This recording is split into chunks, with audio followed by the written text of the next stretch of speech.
This episode is brought to you by the Slash and Cast Podcast Network. Learn more at slashandcast.net.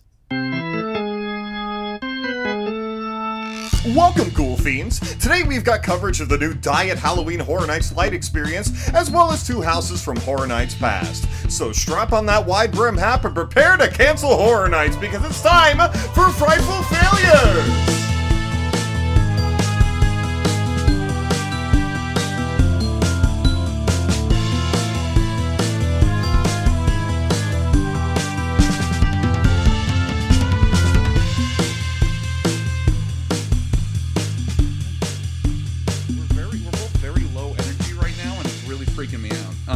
Well, come on, we gotta up the energy, gotta get that energy, gotta... I was just gonna say, ham-bone. Thanks, I'm glad my co-host is Jack Black now. Yes. Hey, it's time to join my rock and roll school! I like that your impression started with you, like, half chuckling to yourself. Like, you're like, like, okay. Well, that's part of a good Jack Black impression. Oh, okay. It's like, I didn't know. He's like, I know this is funny. All right, because he's always right. Yeah. He's got good instincts. Okay. Hello, everybody, and welcome to another episode of Frightful Failures. I am your ghost host with the most, Zach Romero. Joining me, as always, is your ghost host with the most, TN Guignol. And TN, again, we absolutely stand tall and refuse to have a normal episode as per our formula. Refuse. Absolutely refuse. Yes. And we are not. It's been a while. We've been really off the rails for a long time here. I don't even know what this is. Nor do really, I, per se. But yeah, it's been a lot of interviews and people and haunted houses and yeah. You're exactly right. A lot of Halloween Horror Nights talk. And so to kind of put a bow on things here, you know, we had a lot of episodes where we talked about how Halloween Horror Nights for 2020 was canceled. It was done for. Goodbye. We can fantasy book it, but it's not going to be here. And then whoops-a-daisy, Universal walks that back, and suddenly there's 2 open haunted houses currently running at Universal Studios in Orlando. Correct. And I got the opportunity to go do these haunted houses. I am very excited to hear how this went. Sure. Okay. So, the way it worked is that they were soft opening these haunted houses, these 2 houses, over the weekend. Mm-hmm. And they were actually opening it up as like an extra special teaser for Premier Pass holders on Friday. I'm not a Premier Pass holder. I'm one step below that. I don't get the fancy parking every time I go to Universal, unfortunately. I don't get the handicap parking every time I go. So we went on Saturday, and the rumor was through Horror Nights Twitter that it was going to be a shit show. That was the rumor. That was actually the theme of the attraction. It's a shit show. Yes. So I had reached out to Ghost Bitch Dakota and said, "Hey, what time are you leaving from Tampa Bay to head to Orlando?" And he said 5:30. And I said, "Are you fucking crazy? Why are you leaving that early?" And he said, "Because I hear that it's going to be like Rise of the Resistance. I hear that I said, "Okay, it's 2 haunted houses, but I mean, all right, I'll trust your judgment." So I left a little later than he did. And I got there before park open. I got there probably a little before 8:30. Park was set to open at 9. And there was a line stretched from the front gates of Universal and wrapped all the way around Auntie Anne's and up through all the construction over there, up past the big Coca-Cola kiosk with the giant music video screens on it, and wrapped all the way past Margaritaville, all the way to the entrance of Islands of Adventure. There was a line. Holy shit. And it was a lot of people in costume, because they were allowing costumes now as part of this daytime Halloween fun, what some people are calling Diet Halloween Horror Nights, what some people are calling Halloween Horror Days, whatever you want to call it, HHN Lite, whatever the moniker you want to go with. Blatant autumn-themed money grab, yes. Whatever it is. Correct.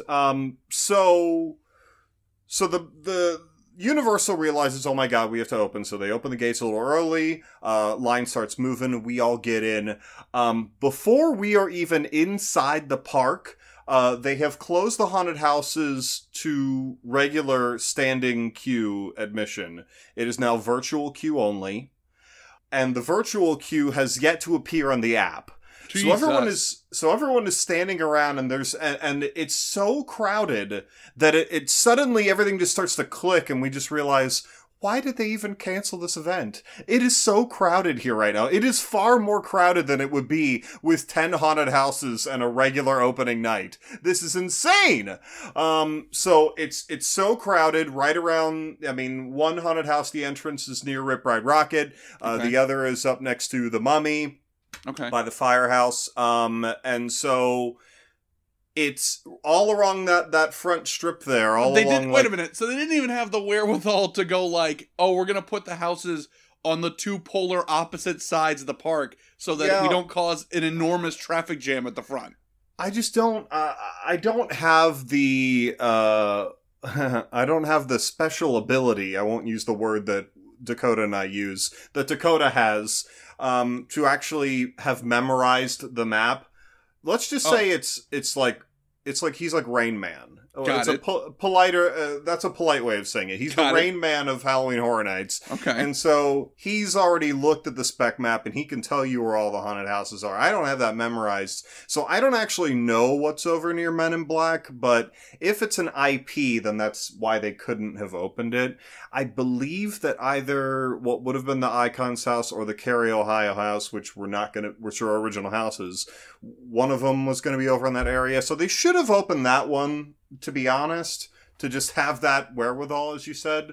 But, I get what you're saying. So it's not like they like moved things around. Yeah, the houses were built where they're going to be built. They were already okay. Yeah. Okay. So if they really wanted to open the haunted house that was in Shrek, they couldn't have done that because that was going to be the Billie Eilish house, and that's the whole reason why Halloween Horror Nights is not opening.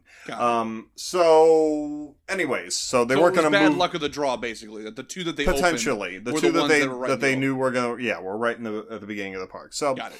And then the other thing that's really crowded is the store, which has like 3 rooms, and it's got the Beetlejuice room, and it sells spooky treats and all that. And that's also right there, right next to the Mummy. So that whole area is just like Fuckville, and everyone is standing around.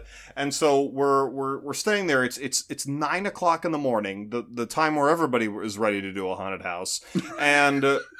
I just had a breakfast sandwich. I'm ready to get it scared out of my butthole. Yes. So we're checking the app, and finally it's like, oh my god, they drop. They all drop. So everyone starts jumping in and pushing the different time frames, going, okay, you get Bride of Frankenstein, I'll get the Tooth Fairy, here we go. And everyone's pushing the buttons, and it's at capacity. And then finally we get times. One of us gets like 2:30 p.m. and the other gets like 4 p.m. for the 2 haunted houses.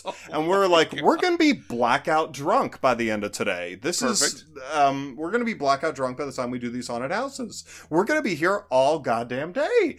And the whole group thought that they were going to be out of there by like noon at the latest, because it's like, oh, well, we're here at Park Open. How long could the line possibly be? Well, very long when it's virtual queue only. So, before long, I think by 10 a.m., there were signs put out that just said haunted houses at capacity. And at that point, you could not get a reservation on the app or otherwise. And if you got there later than 9:30 a.m., then you weren't going to get in the haunted house. And that was just the end of it. You were shit out of luck. Yeah, so we spent the rest of the day wandering around this very crowded park. We went to the Skeleton Bar that they just opened as well, which had some themed food and drink options. Every single drink they served there was horrible. There were 3 drinks there, and every single one of them was the worst thing I've ever tried in my whole life. One of them was like a peanut butter drink called the Circus Peanut that had a circus peanut on top of it, and that little soft thing was the best part of the whole drink. It was awful. That's like rough. Okay. And then there was like a spicy mango drink that gave me diarrhea. And then did it say that on the menu? Was it like spicy mango drink? Parentheses gonna give you diarrhea. Well, if you want diarrhea, You know, so if you're much dealing with diarrhea, any sorts it's of- scary. Yes. Yes.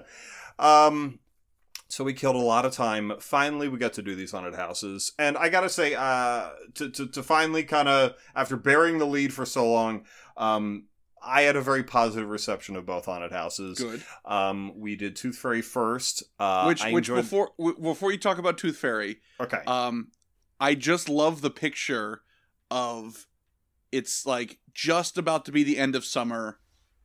The park is like shoulder to shoulder full of people, and no one's happy because it's like you're there for the haunt, so you know you're gonna give that a shot, and that's gonna be great.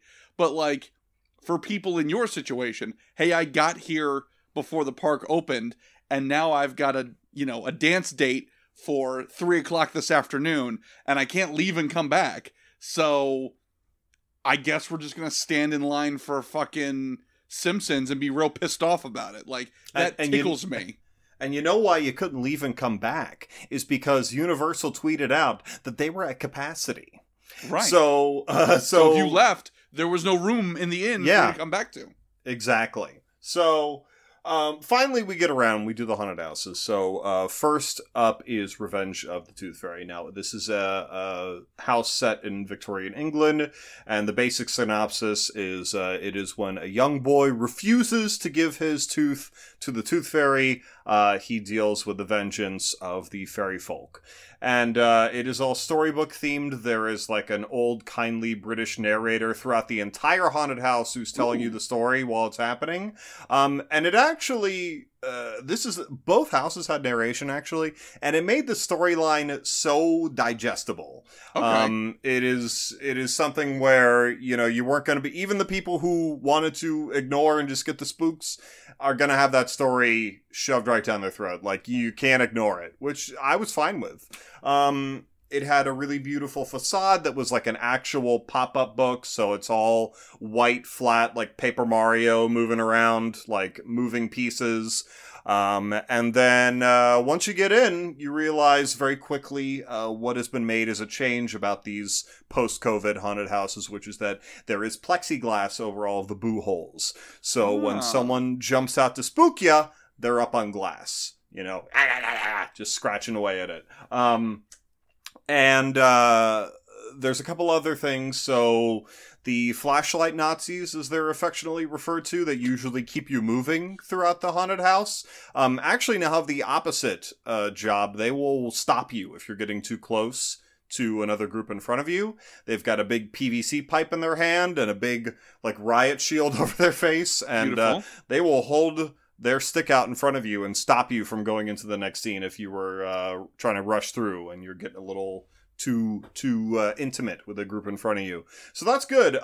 So in that sense, it is simultaneously a much better experience than you could have possibly hoped for in a Universal Orlando haunted house, and a much worse because, it's 9 a.m. and there's glass over all the boo holes. Right. But that said, you get plenty of time to appreciate it. Like I said, the stories are very clear. You get time to look at everything. You're stopped. You're not rushed to the haunted house. You can walk as slow as you want.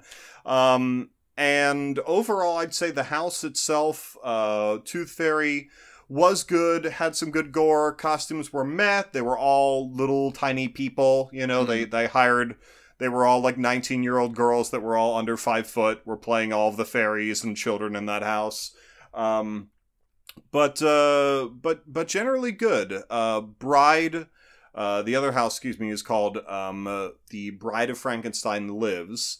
And the plot of that one is that Frankenstein's castle has crumbled and killed Frankenstein's monster. The bride is devastated and has decided to try and bring him back to life or build herself a new monster through the blood of the vampire bride, so the brides of Dracula.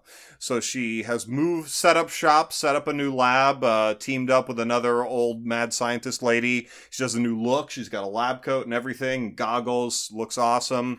And her whole goal... Does she still have, like, the big hair with the white streak. Yep, she still has her classic hair. She just has a different costume over that. Her whole goal is to capture these vampire brides and suck out their life essence. And again, a good haunted house. It's got her narration throughout the whole thing, actually. She's like doing like journals, like lab journals, essentially, like diarrheaing her whole process. She had the mango jalapeno drink. She did. So that was her first journal entry. So I have to be like, the big, nerd guy. So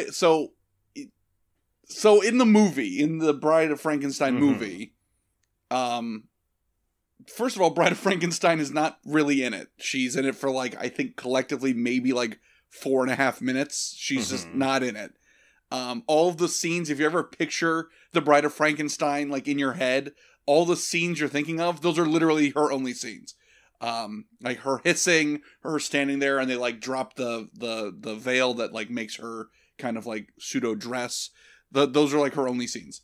That being said, the fact that we've made the leap canonically that she has Dr. Frankenstein's intelligence, it seems, when she's doing the narration, is it like a lady doing a classic Frankenstein voice, or is it like she's like, oh, entry number 1, I'm going to kill these vampires and da da da da, or is it like, gonna get the blood and put it on the monster? That would be pretty good if it was the latter. It's just that's like, what I'm saying. If need blood. Yeah, if they like build it up like, yes, she's going to recreate the monster, but that's still a thing, is like that she's still barely through Hooked on Phonics, and so it's just like leg not agreeing with rest of body, have to scrap and start over. You know what she needs is Muzzy, I think. That helped me. Yeah, I know it did.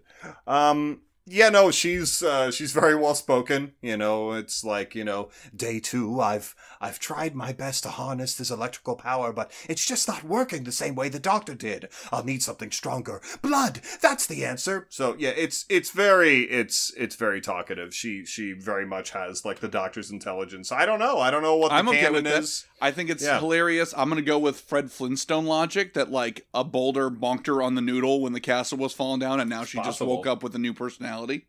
Yeah. The best scene in the house, in my opinion, is the facade scene where you walk in and there's like castle rubble, and you see up above you, like 7 feet up above you on a pedestal, is this giant beam that has fallen on Frankenstein's monster and like trapped him. And the bride is over it, and she's like trying to lift it, and it's budging, and it's just like coming back down, and she's like screaming in agony, trying to like get this beam off of him. And it's cool. It's a good effect. It looks good.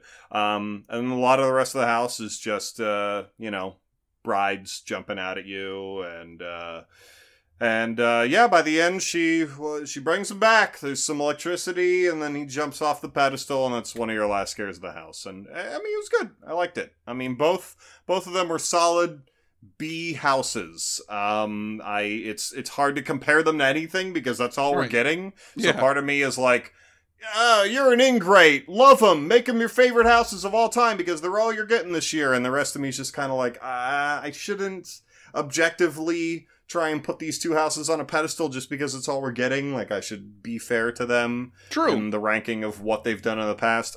I don't know, but that's the full thing. That's it. That's Halloween Horror Days. How was the boo holes with the plexiglass? Was it distracting, or was it just like, it's fine? It's something else that they can bang on. It's fine. Yeah, I mean, they're okay. Like, it doesn't take away from the scare necessarily, but they are fairly visible. They try and throw you off a little bit by putting plexiglass over other holes that actors are not going to come through. Okay. So that throws you off a little bit, but otherwise, it does. You can pretty much tell like where it's going to come from. So, TN, the whole gimmick of our show is to fix things. We fix bad movies. Yeah. We fix what could be potentially boring interviews by asking asinine questions. You know, we're fixers. That's what we are by nature. Very so, true. That being said, what would be like something that you would throw in to maybe take either of these houses from a B to maybe a B plus or an A house? Well, you know, when it comes to the Bride of Frankenstein house, I think that, you know, really, I think tentatively this house was called Bride versus Brides because they knew they were going to be involving the Brides of Dracula as well. And I think that what you need with that house is just more brides. I think you need, like, the Bride of Chucky in there. I think you need, like, Bridezilla, you know, like from TLC. Runaway Bride. Runaway Bride, exactly. Father of the Bride, have Steve Martin in there. Yes, but have it be the Roxanne Steve Martin, where he's got the big nose. First, as just sort of a side note here, we're both 1,000 years old, though we just made a Father of the Bride and a Roxanne reference in 2020. Yeah, well, what can I say? My parents are boomers. But I here, truth be told, I kudos to Universal for doing anything with the Bride, because the Bride of Frankenstein, like I said, literally one movie. And that's it, and she's not even in that one hardly at all. So the fact that they were going to take it and run in any direction, I'm already on board with that. Having, you know, who the hell was in Runaway Bride? I feel like that was Julia Roberts. Mm-hmm. Let's pretend it's Julia Roberts. Yeah, having Julia Roberts added to the house, only going to be a benefit. Oh, yeah. Yeah, come on. Like, who doesn't like Julia Roberts? Like, right, honestly. There you go. Yeah, no, I mean... and then for Tooth Fairy, I assume you're having The Rock with wings on? Is that Exactly. Okay. Yeah, you got The Rock in there. He's got wings. You've got, like, Dave Bautista in there, and he's got some kind of kid, and, you know, it's that same sort of trope where it's like, look, he's a big muscle guy, but now he's got to act all sweet in this movie that we paid him a lot of money to be in. So and why did we do this? Yeah. Why did we do this? Yeah, no, I mean, was there any dentistry gore in there was. There's a couple of masks where it's like, oh, looks like their whole jaw's been ripped off, or like they're just a big open mouth with a bunch of missing teeth in there. There's a big dummy that's like suspended by these wires, like hooked into his mouth. So yeah, there's dentistry gore for sure. Because I was gonna say, like, that would, I think, be an easy fix for upping the scare factor. Would be we'll just rip off the dentist and just have it be like, ew, oh no.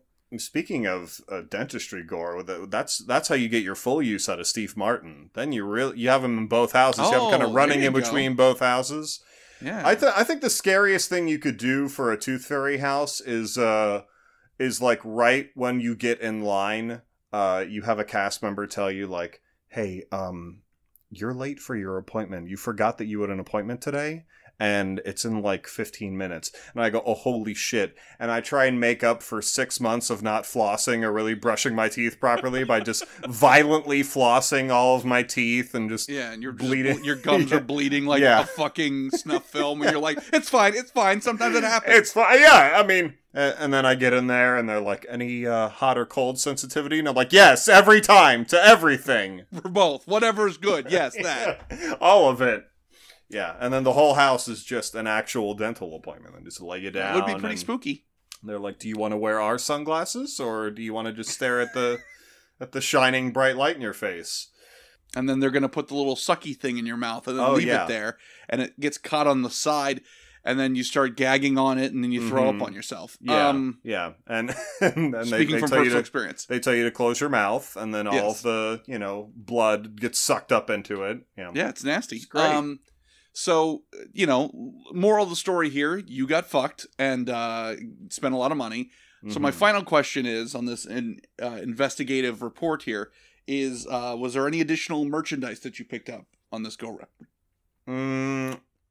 Not on this one. I like the new Beetlejuice coffee mug. I'm probably going to snag that. I don't think there is anything else. They actually, I did not go to Horror Nights 15 personally, so this, I wasn't going to grab it myself, but they did do a poster of a map of 15, but it's done in as like an old style, like calligraphy map that's sort of set within the canon of the Terra Queens universe. So that's really neat. I think that's one of the cool pieces of merch. They call it all throwback merch this year. It's just kind of like, I don't know. I see a lot of people on Horror Nights Twitter, and I'm sorry to any of you that are listening to this right now that are going to get offended, but I see a lot of people out there, these big Horror Nights stands that want to get invited to the next press event next year, that are like, we should be grateful for the 2 houses they opened. They didn't have to do that, okay? It's like, oh, you're right. Oh, Universal, they're so nice. They did this thing that they know would put their park at capacity, and people would show up and spend money. That's so nice of them. This so thing, generous. Wow. And to put all these people's fucking lives at risk unnecessarily for more money. That's so sweet of them. It's really, they're real sweethearts. I mean, it's like, they did it just for us. They didn't have to. It's not like the houses were already built and finished, and they just had to, and there were people already cast for them, and you just had to call those people and be like, hey, just kidding, show up. It's not like any of that. Like, they did it out of the kindness of their hearts. They're taking a beating on this, man. You have no idea. You don't know how much it is, how much money it costs to put a hot dog on a stick and put some potato around it, and then charge you $12 for it. Like, because it's the mummy wiener now. It's the mummy dick. It's the mummy's dick. That's right. That's the thing. It's right there. Dip it in the sauce. What are you doing? So, speaking of Universal just being absolute sweethearts, for the past couple of episodes, if you haven't listened to those, please do. We were talking about Halloween Horror Nights. We went through the history of Halloween Horror Nights, and we talked about all kinds of different houses in a 4-hour-long marathon run. I dare you to listen to the whole thing in one sitting, you fucking cowards.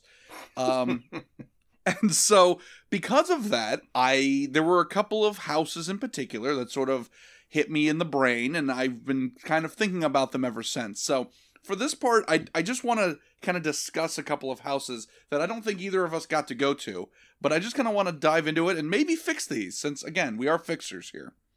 So, the first one I want to talk about is from 2002, which was Halloween Horror Nights Islands of Fear. And that was the one when they ran through Islands of Adventure, because Islands of Adventure was new and shiny. And that was the Caretaker's year, yeah. Yes. Yeah. And so there's one house in particular that I want to talk about, and theoretically it was planned to be the first house that you would encounter when you went into the event, and that's Maximum Carnage in Marvel Superhero Island. Now, TN, would this ever interest you at all? Because like I said, I don't believe either of us went to this year. No, I definitely didn't go to this year, but I was always very interested in Maximum Carnage. Christopher Ripley, who was on our show, had said that this is a legendary house because of the stories that revolve around it. And to this day, even though there was a documentary made about that year on the Travel Channel, so much is just hearsay about that house. Some people are like, oh, yeah, well, I hear that if you go in, there's just like Captain America's body's laying there and his shield is just like decapitated him.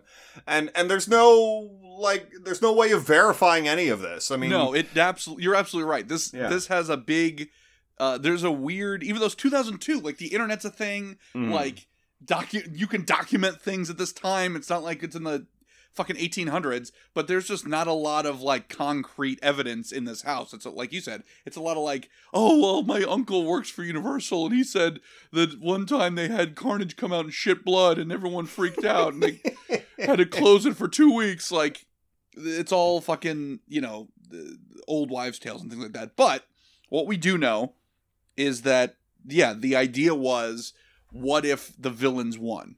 What if the super villains won? By night, good has been crushed. The villains have won, and humans are in danger. This land morphs into island under siege. So you walk into this, like, hideout that I guess is run by Carnage. He's the one who is, like, the leader of the pack here. And all the heroes are dead. Your major superheroes are dead. And for some reason, the Punisher's there at the end with a flamethrower, because he's a bad guy now.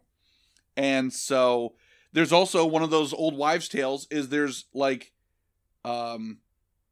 unclear testimony on whether or not Carnage was even in the fucking house. Like there's people who were like, yeah, no, I went through the whole house twice and I never saw Carnage once. And then there's some people that are like, no, he was on a podium at the end. You missed him. But in any case, I think ballsy enough, having a house built around the supervillains win, the superheroes are dead, there is no God, there's no refunds. Well, apparently, they run through the whole fucking season. Marvel finds out about this and is pissed off. And according to what I could research, Marvel was so upset because their point was, what if a fucking kid goes through this house and sees Captain America decapitated and says, I guess that's the end of Captain America. Time to cancel my subscription and not read Captain America books anymore. To which my argument is, why the fuck is a stupid kid going in the house? And if he truly believes that and no one can convince him otherwise, then fuck him. He shouldn't be reading comics anyway. Yeah, I love that logic. Like, if a 10-year-old went to a comic book store after that and saw, like, new to this week, like, on the news shelf, a new Captain America comic, they're like, that's fucking bullshit. I saw him dead with my own eyes. I saw the corpse, okay? I looked at it. I saw the deadlights. I ain't buying that shit. I don't care what Red Skull says. Yeah. But Marvel, but apparently Marvel was so pissed off, they never allowed them to do anything, like, extraneous with the Marvel brand again. It was just like, you get the rides, you get the merchandise, and fucking nothing else. We're doing the J.K. Rowling thing now. You can't have fun with us anymore. I also just love the idea that if they were doing Maximum Carnage, which first of all has nothing to do with any sort of Carnage storyline at all, I've always thought that Carnage was one of the worst written characters of all time because he's wait a minute. This is the hottest take I think we've ever had on this show.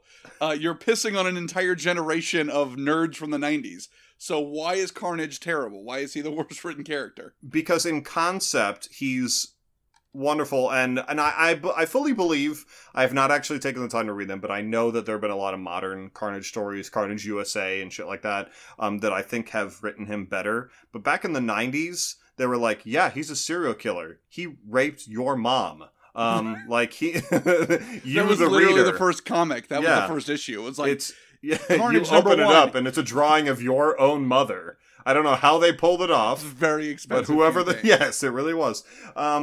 But then, whenever he's actually on the loose, he's just writing, like, Carnage rules on all the buildings. And he's like, Carnage is super cool. Like, that's his...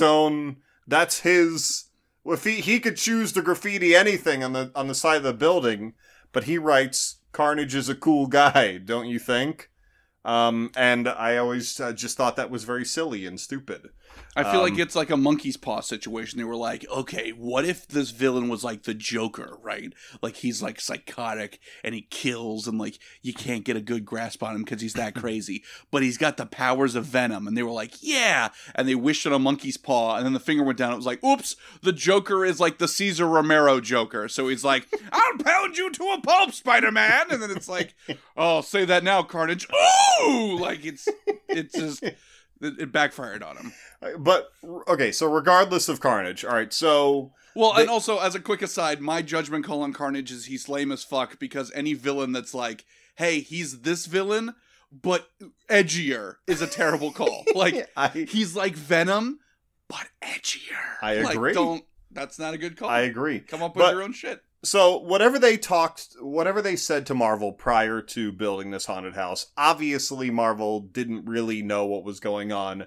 So you would think that they just would have gone buck wild. They would have had, like, Doc Ock in there, like, I don't know, like, using his tentacle arms to, like, rip somebody apart. Like, they would have just done all the top Marvel villains or whatever. But then, like, everything that I can find on it is, like, it was Scream and Mephisto, which Scream, who's in the ride, who's never even really been a fan favorite.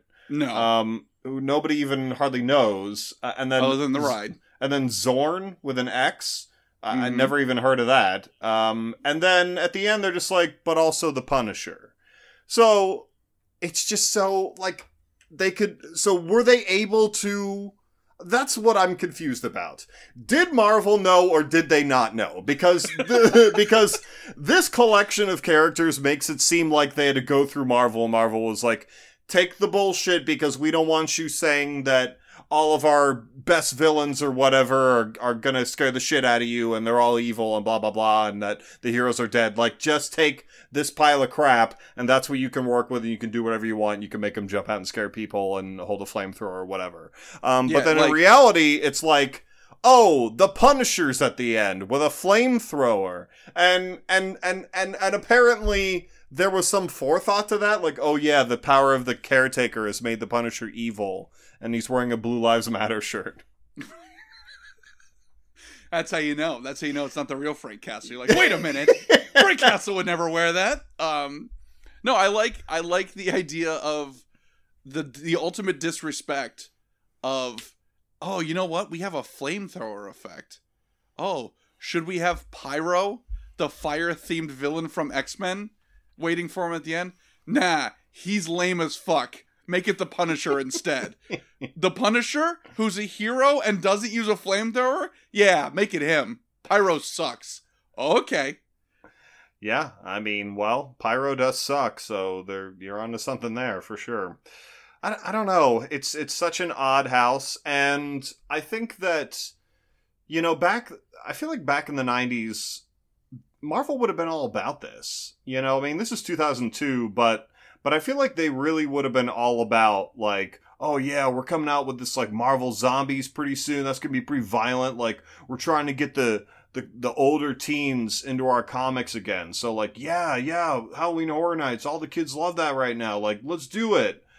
So, God, I don't even understand. Well, and the other thing is, you know, like you said, you pick Carnage, who would make more sense as, like, an intimacy kind of villain. Like, he's supposed to be a murderer who also has alien powers. Okay, so there should be scenes of him murdering people. Not like, he's not the Joker in terms of, like, he's gonna, like, give a big boisterous monologue and, like, all the other monsters are his minions. Like, no, he's just sort of his own crazy person. And that's the end of it. Very odd choice that feels very 90s to just be like, I don't know, man, Carnage. There was a SNES game that was called Maximum Carnage. Fucking whatever. But I do respect if Marvel was not aware and Universal pulled the old tricky do that they were doing in the early years, which was the policy of better to ask forgiveness than permission, and be like, yeah, we built a scene where the Red Skull is pegging the shit out of Captain America. Oops, didn't know you didn't want that. Sorry. It's in canon now. I don't know how that works. You have to navigate through this kind of barbed wire experience with gamma radiation and toxic chemicals, target practice with laser beams, and all the while these evil henchmen and supervillains chasing you, wanting to capture you and make you part of their evil clan. Maximum Carnage is an interesting attraction. I do enjoy that potential idea, that Marvel was like, what the fuck is any of this? And they were like, oh, you don't like it? We thought you were going to like it. Oh, here's the Punisher. He's got a flamethrower. And they're like, what the fuck? That's not even his thing. Like, it kind of is now. The Caretaker made him mad. I feel like the reason they had the Punisher at the end, from what I can tell from photos of the guy playing the Punisher at the event, I feel like you just had a guy working for Universal who really listened to Marilyn Manson a lot and was like, you know, I basically have, like, a Punisher costume. Like, I could just, like, wear it and I'll be at the end. And they're like, okay, that's fine. We're over budget anyway. Fuck it. It's fine. Whatever. So, how would you fix Maximum Carnage? Well, first of all, it would have Carnage rules written in graffiti outside clearly the front of the house. And Carnage would skateboard up to you and be like, I'm killer, dude. And he would... You know Venom? I'm like him, but edgier. And then he smokes in front of you, and you're like, yeah. oh my God. But you look and it's like a candy cigarette. You're like, right, and you're like, oh, Carnage, come on, you can't even commit. Come on, Carnage. Carnage wakes up and he's like, Mom, I can't go to school, I'm too sick. Damn it, Carnage. He's so rad. Oh, God, Carnage, you're too rad. When are you going to commit yourself, Carnage? God damn it, get a job. Carnage, I don't know if we should mess with Carnage. He's got a shirt that says, no fear. Well, it was the early 2000s, so maybe it was like, oh, he's wearing an Ed Hardy shirt to get the fuck out of his way. Oh, my God.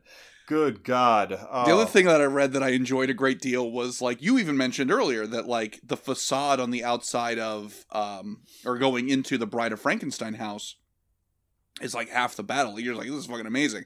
Well, this was in the early 2000s in a warehouse built on Marvel Superhero Island, so there was apparently, like, no facade at all. It was just like the sign. It's just a big box. Just like, get in. There's no refunds, by the way. Like, yeah. Oh, why would you tell us that? Don't worry about it. There's no refunds though. Like, yeah, it was the first haunted house that was put there. It was like practically built for this haunted house. Like, yeah, and it's still called like the Carnage Warehouse. Which, by the way, is there anything else that's in there now? Like, oh no, I don't think so. Storage? I think you could still see it if you're on Doctor Doom. Like you can still see the warehouse, but yeah, there's nothing in there. Yeah, you can see it because when you see the roof of it and it says Carnage Rules. It says Carnage Rules on top, and Carnage is up top, and he's got like a he's got like a PBR, and he like shakes it up and opens it, and it sprays everywhere, and you're like, oh, Carnage, you're so cool, dude. There's a sticker on the window of it that says PETA, people for the eating of tasty animals. And you're like, God damn, my Carnage. God, Carnage. You dunked on him. Carnage, you're so epic, bro. And then he does the floss dance. And you're like, Carnage. Oh, Carnage, yeah. Call it a day. Jesus. He's like, watch me get a victory royale, bro. It's like, Carnage, that's already dated. How do you know about that? He's wearing a bandana like Ninja. And you're like, oh, Carnage. He's like, follow me on Twitch. You're like, oh, Carnage. Carnage. God damn you. he's like, bro, I made fun of Dr. Disrespect and I got banned. It's like, oh, Carnage. You're Carnage. You're epic, man. Damn it. Oh, God, you're so cool. So cool. So clearly giving him a Twitch stream is how you fix that house. Yeah, absolutely. So the final house I want to talk about is one that you are not going to be surprised by at all. Okay. If you've ever listened to this show or know me as I know what you're going to talk about. Yeah, baby! So the year is 2000. It's Halloween Horror Nights in Hollywood. So the California one. Yeah. And so just I want to give a little bit of context that's not really found when you're doing research on this. So the year is the year 2000. It's the new millennium. Or the new millennium. Again, very old reference. So, the previous 2 years, 1998, 1999, are a huge, huge high point for professional wrestling as a pop culture sensation. Huge ratings. They're on top of the world. Their characters are becoming like household names like Stone Cold Steve Austin and The Rock and Mankind and a bunch of other characters. They're becoming household names. You know, The Rock is hosting Saturday Night Live. You know, there's fucking Stone Cold Steve Austin is probably on an episode of Walker, Texas Ranger or some horse shit. They're all over the place. It's at a fever pitch. And so, Universal decides it's the perfect time to cash in on this hype. And they decide to do a crossover. And they're going to do a haunted maze based on a professional wrestler from the World Wrestling Entertainment Company. And so when you're thinking about that, if you were ever a wrestling fan, you're immediately going to go like, oh, easy answer. You go with The Undertaker. He's literally like a spooky character for most of his career. And that's what they did. They were like, okay, here's what we're going to do. It's called The Undertaker No Mercy. Already not a great name, by the way. No Mercy was the name of a N64 game they made. No Mercy was the name of like a pay-per-view. It doesn't have anything to do with The Undertaker. Bad start. So, they build this house that's built storyline-wise off of the lore about The Undertaker as a character. So for most wrestlers, if you don't watch wrestling, most wrestlers don't really have a super deep backstory. Normally it's like, hey, I'm from the wrong side of the tracks, and I'm here to prove myself and show that I'm the toughest son of a bitch that you've ever damn seen. That's usually your backstories for wrestlers. They're not my name's Killer Mike, and I'm not afraid to die. Exactly. That is your basic backstory for a professional wrestler. I'm Carnage. I'm epic as shit. Those are your typical wrestling backstories. But by this time, The Undertaker was almost a decade into being The Undertaker.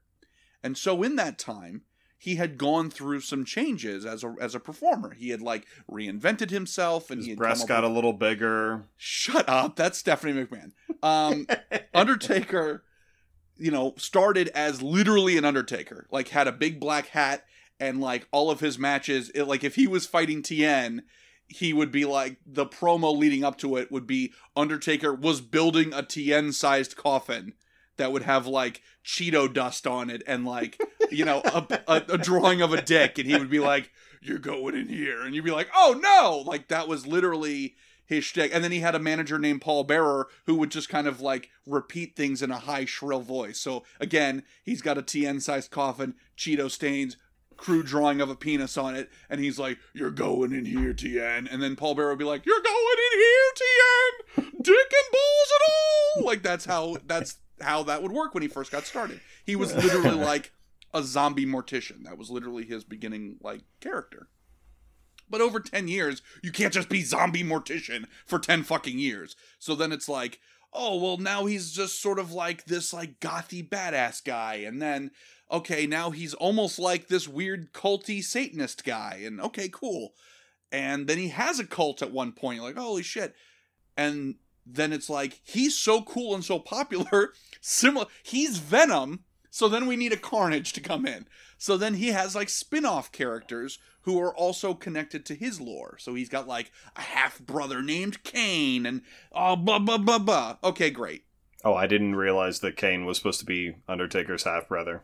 Half-brother because Paul Bearer is Kane's dad, but not Undertaker's dad. I don't remember. Anyway, so the point being, technically speaking, there is a lot of lore for this character, technically speaking. However, that lore is not expressed in a normal narrative state, meaning there was never like a TED Talk or a PowerPoint about like, by the way, here's how The Undertaker got here. Yes, he has lightning powers. Yes, he's lost every buried alive match that he's been in because he's the only guy who could reasonably come back from the dead. And so if we write ourselves in a corner, he can always do that and da-da-da. No. It was just like, for a week in 1998, he's like, Kane, when I burnt down our family home and you were in it, I didn't give a shit. You're like, oh man. And that's another piece of the lore. So I bring all that up because that's what they built the aesthetic and the narrative of this haunted house.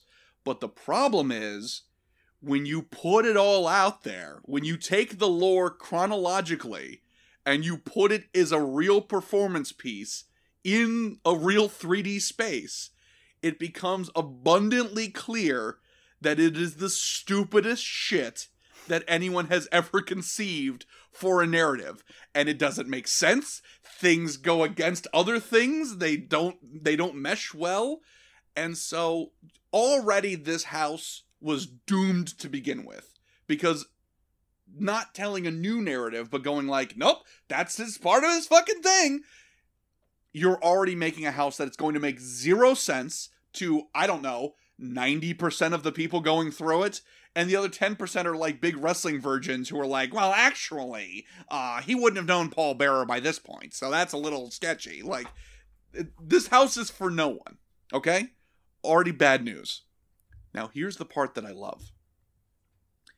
In order to promote this year of Halloween Horror Nights, they actually had The Undertaker go through the haunted house. And they filmed it. Okay. A couple of issues with that.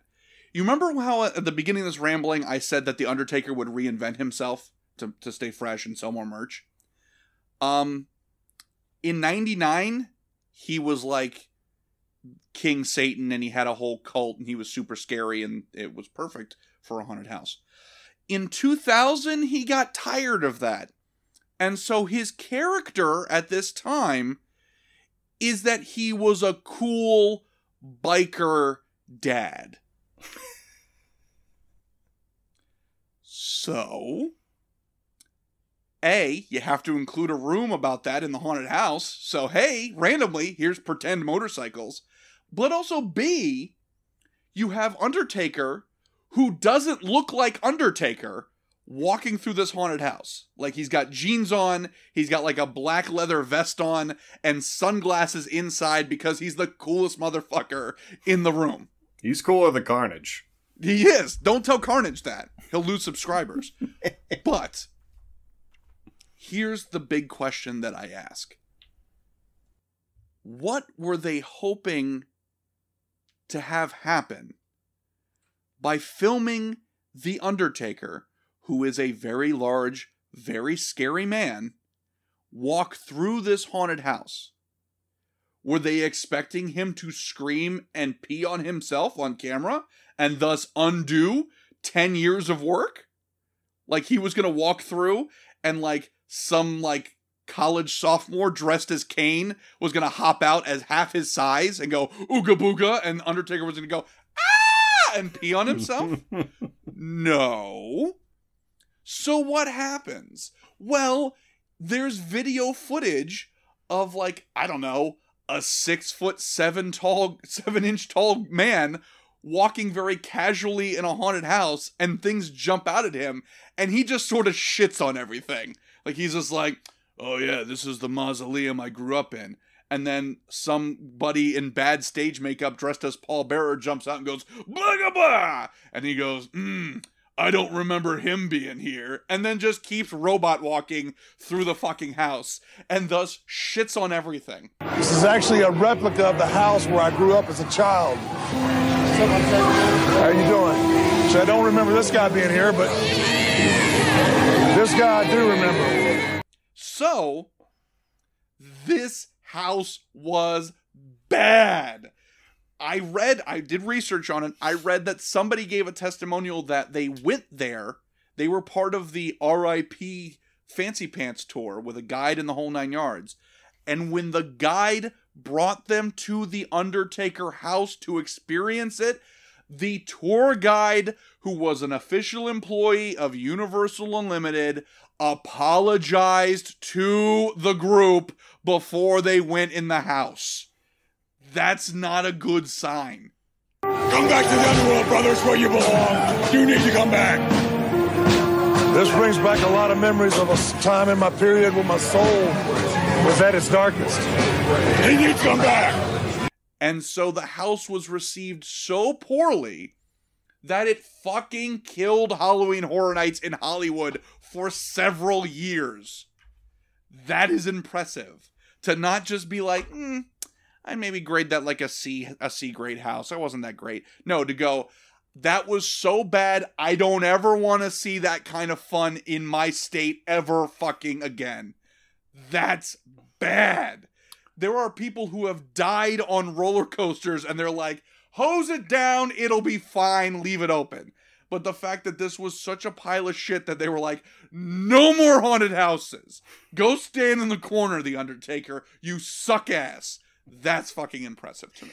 And I wish desperately I could have gone through that house. I wish that Universal and Hollywood had embraced The Undertaker killing Halloween Horror Nights as canonical lore.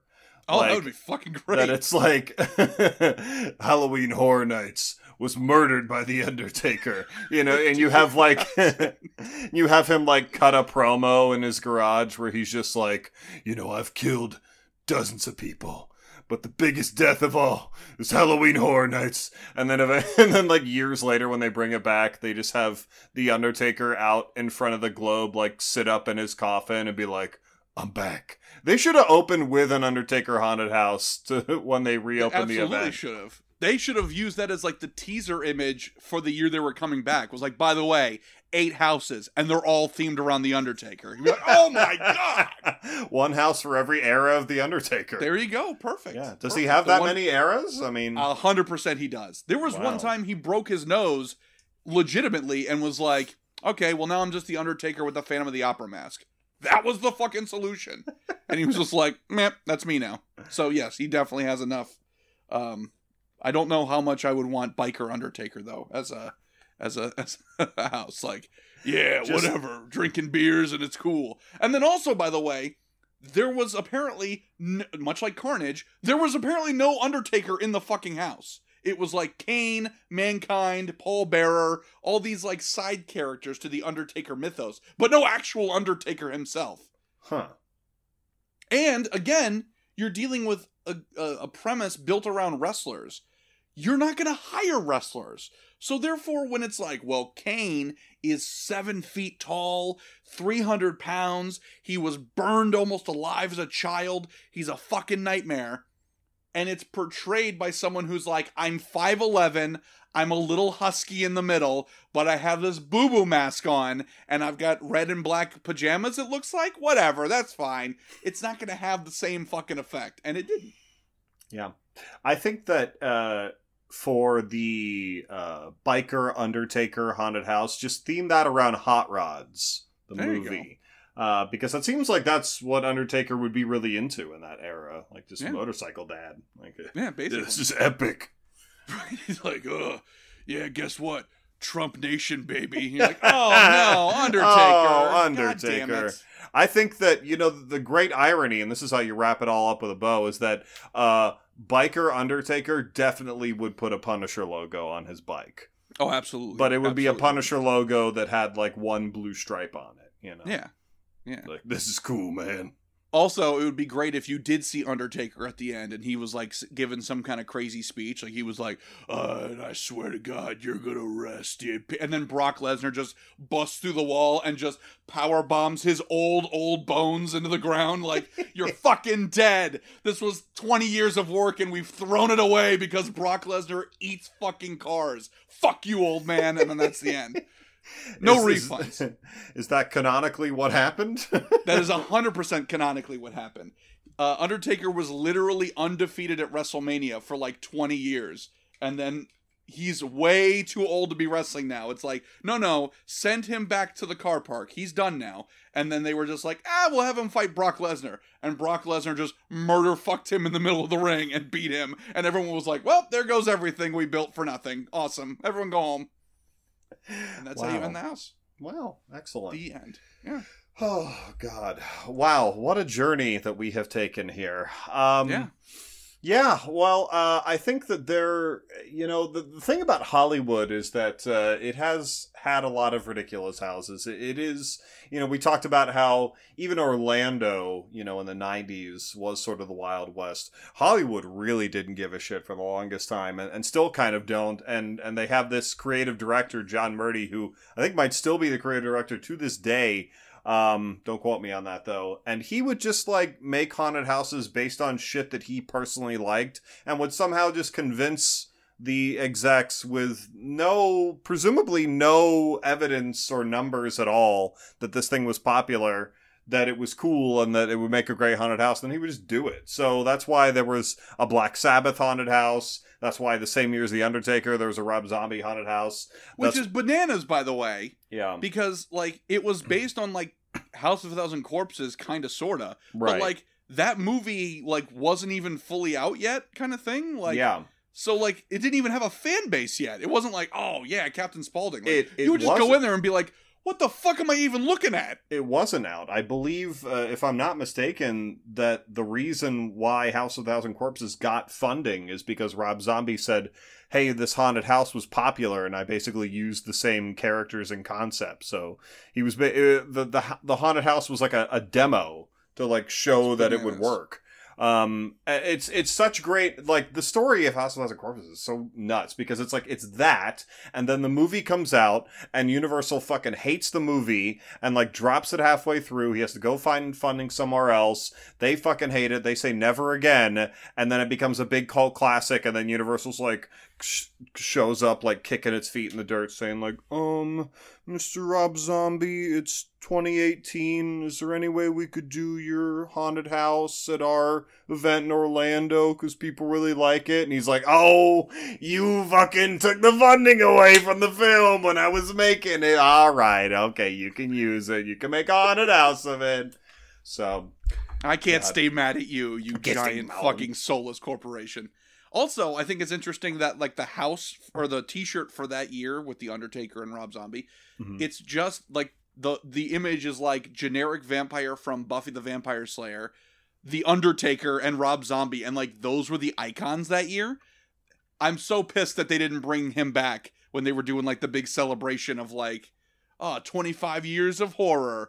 Here's the caretaker, and here's the director, and not Bloody Mary, because we don't want to pay for her again, and all this other shit. And here's the fucking Undertaker. Fuck you. Like, that would have been awesome. Yeah, I agree. The Undertaker just shows up and, like, picks up the director and fucking just throws him 25 feet, through an announcer's table. What a way to end it. Perfect. Beautiful. That's perfect. It's better than Fear Factor. Yeah. All right. Well, if you are listening to this episode, and if you have listened to any other episode, the biggest thing you can do to help us, even if it takes a minute of your time, is just leave us a review on iTunes or wherever you're listening to this podcast at. Please, that sort of feedback is so essential for a smaller show. Again, we're extremely grateful for the Slash and Cast podcast network to be a part of that network with a bunch of other great shows. But you, the listeners, are like the main thing that's going to get us out there. So if you laughed once, twice, 3 times, as many times as you laugh, that's the amount of friends you have to tell about this show. So I appreciate that. That is the contract that you have signed by listening to this episode. If success is like a recently deceased reanimated monster, you, the listeners, are the vampire bride blood that we have to splash on it for some reason, and then question mark, it comes alive again. So we need your help. If this show is The Undertaker, then you are the pallbearer who has to go up 10 octaves and just repeat whatever we said and say, oh, this fucking show, you gotta check it out! There's so much diarrhea jokes. It's amazing. Yeah, that's you. That's your role. Thank you. Thank you for listening. Thank you for supporting. Follow us on social media. And until next time, on behalf of T and Guignol, I'm Zach Romero. And as always, continue circulating the tapes.